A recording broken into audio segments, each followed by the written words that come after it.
Hi, my name is Joe Cepeda. I live in San Antonio, Texas, and I'm originally from Texas, so that's close to home. And my name is Alberto Pulido, and I live in San Diego, California, and I actually grew up in San Diego as well. So we're both back where we started, right, Joe? Full circle, and it's a great thing. So tell us your story of how you got to college. Going to college, you know, frankly, when I was in high school, I never even imagined I'd go to college. I was visiting a friend's house, and he had an older sister who was graduating that year. I was a junior. So I had another year of college, or another year of high school. And she came back from the local junior college, and my friend and I were sitting around just passing the time, and she says, I just got back from the junior college, and you know they'll give you money to go to school. And I'm going like, what do you mean they give you money? Yes, back then there was a basic educational opportunity grant. And you go and see a professor there, Ismael Talavera, and he will sign you up. They'll send off for money, and you can go to college with that money. That's when I first started thinking about college.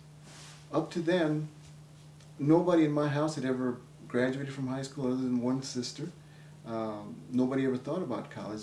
The thing was, get a job, take care of it, and you'll be fine. It was then that I realized that, you know, I can make it to college. So I went to a junior college. I didn't even realize I had SAT and ACTs.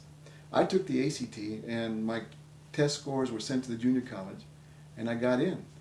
And once I got there, I was lucky enough to have real good professors who told me and showed me what the world was like. I grew up in a real small community in South Texas, and that's my world. That was my world. Driving up and down Main Street, sitting at the local grocery store watching other people drive up and down Main Street, and that was it. And we were content. But it was only when I went to the junior college that professors told me, you know, you can go places, you're smart enough. And my world started opening up for me. But I wasn't quite ready to make that leap. So I stayed 2 years at the junior college. I did very well, thank God. And then 2 years later, I transferred to a university, a Southwest Texas State University in San Marcos. And I went there because my grandma had an aunt, or had a sister who lived there. So I knew that if I was in trouble, I could always call on her. But I made my way there, and I did good there. And then I wound up attending law school. And that's where the real help occurred, because I no longer was going to be in Texas. I applied for entry into Notre Dame, and I actually got admitted. And I was really worried because Notre Dame cost a lot of money.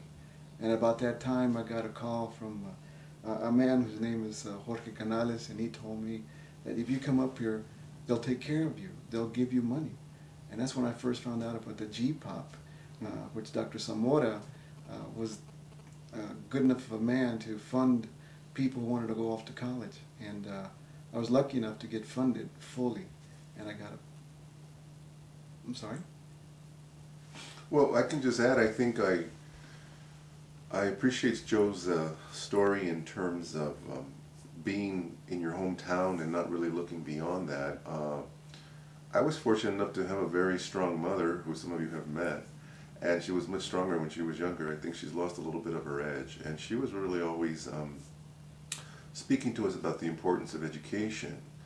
But what I think is very different for those of us in this society and those of us of other traditions is that education for us was more about being well-mannered and being a good son or daughter, respecting your elders.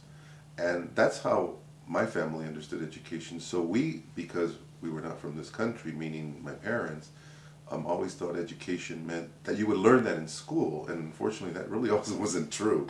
But it kept us going. And I know it kept me going, searching and seeking.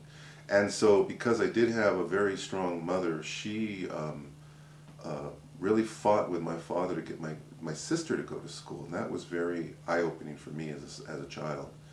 That was, I mean, one of the reasons my sister is educated is because my mother really fought for her to go to school. And my father would always make the argument, well, she's a woman, she'll have a man to take care of her. My mother refused to accept that story.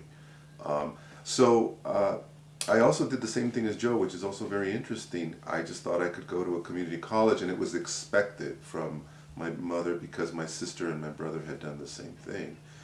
And my eyes were continually on going to San Diego State because it was the easier school to get into, and I didn't feel I could accomplish more than that. And the year that I was going to apply to San Diego State, I was going to go into social work. I wanted to be a social worker. I don't know why, but just this thing to want to work with the community. And that year there was a famous Proposition 13 in California, which shut down a lot of the programs in the universities because the state dollars were running dry. So they shut down the social work program. And I happened to talk to an advisor that was at the community college from the University of California, San Diego, which in our eyes was a much more exclusive university. It was a much more intense university. And she came to visit me and said, you know, you could really come here if you want to. And I was in complete shock of that. And that started my journey then to go to the University of California, San Diego. And what was unique about that experience is they always were training you in a way to think about going beyond your bachelor's degree. And it was a very difficult experience. The only reason I survived is because we had housing that was housing where you had a lot of your friends live right next to you. It was like more of a residential housing. It wasn't a dorm housing. And that's why we survived, because all of us who were doing similar work came together and we shared homework and we shared readings. We covered for each other when somebody couldn't go to class. And we really established a nice community of friends. And a lot of people from Los Angeles, from the Imperial Valley. And we did that. Now I have another one of these interesting stories about going to Notre Dame, because again, I was planning, okay, I'll finish with my bachelor's degree in sociology and I'll go into counseling. And the reason I wanted to go into counseling was because there was a really neat residential advisor there where I was living who told me I would really be good for this program, which was called the Community-Based Block Program, which still exists. It was a very innovative program because it required you to do a lot of community service. It was not so book focused. To make a long story short, I went with my friend to go visit this program, and I really liked it. I applied, and then I received a letter telling me that I had been placed on a waiting list. So that's when I continued looking, but by this time it was really late in the year. It was probably like March or April I was going to graduate at the end of May, maybe February.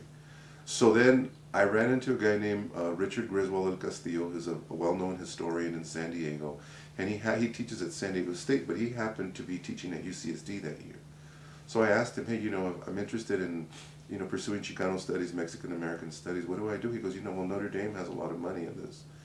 So I remember writing to Julian Zamora. I remember receiving a personal telephone call from him, not only when I applied, but even when I was accepted. And that was a story Joe and I were sharing yesterday about, you know, that he told us that we had to come into Chicago and come in on the limousine, and we didn't know what that was. We were really scared because we thought we were going to pay a lot of money. And so that's what started the process. And I remember, as some of you here have seen, that there's that book on famous Mexican Americans that is an old book. And I had a cousin, an uncle, who I really admired because he was really active in the community doing a lot of political work, gave me that book years earlier. And here was Julian Zamora in this sketch photo, and so I made the connection who this gentleman was. But so I arrived to Notre Dame, and then my mother calls me about, well, I'm going to say a month later, telling me that this gentleman from San Diego State had called, apologizing profusely that I had been accepted into that program of the counseling, but they had sent me the wrong letter. And so the letter that was supposed to go to me went to somebody else, and I received their letter. So he was apologizing. He said, you know, your son could automatically come into the program if he'd like to. So she called me and said to give him a call, and I said, no, I'm not interested. I'll just pursue this. So there you go. Very interesting, just the way things happen. Yes, so. it's very true.